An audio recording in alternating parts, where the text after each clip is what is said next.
O Lord, you have searched me and known me. You understand my thoughts from afar off.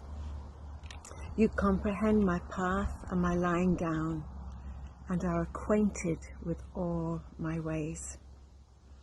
For there is not a word on my tongue, but behold, O Lord, you know it altogether. You've hedged me in behind and before, and laid your hand upon me. Such knowledge is too wonderful for me. It is too high to attain it. That's from Psalm 139, and it tells us that God knows us so well. He searches us and he knows us. He understands what we're thinking. And even before we say something, he knows what we're going to say.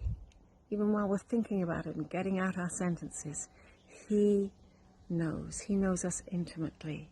He is a loving Father. And it says that this is just too wonderful even to think about or attain. And then it goes on in verse 7 of Psalm 139. Where can I go from your spirit? Where can I flee from your presence? If I ascend into heaven, you're there. If I make my bed in hell, behold, you are there.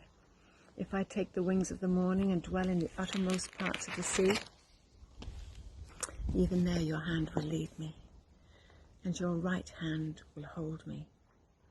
If I say, surely the darkness shall fall on me, even the night shall be light about me, even the darkness shall not hide from you. But the night shines as the day. The darkness and the light are both alike to you. In other words, I can't go anywhere to escape God's presence. He promises to always be with us. And he's a Father who watches over us. In verse 14 it says, I will praise you, for I am fearfully and wonderfully made. For you formed my inward parts, and you covered me in my mother's womb. My frame was not hidden from you when I was made in the secret place and skillfully wrought in the lowest parts of the earth. Your eyes saw my unformed being. You know, God even knew us when we were in our mother's womb. He put us together. He formed us. He formed our DNA. He's a good Father. This is the most beautiful psalm. If you think you're not noticed, or if you feel rejected, you can find here that God knows all about you and he loves you. And he's been there all the time, even since you were in your mother's womb. Verse 17 says, how precious are your thoughts to me, O God. How great is the sum of them.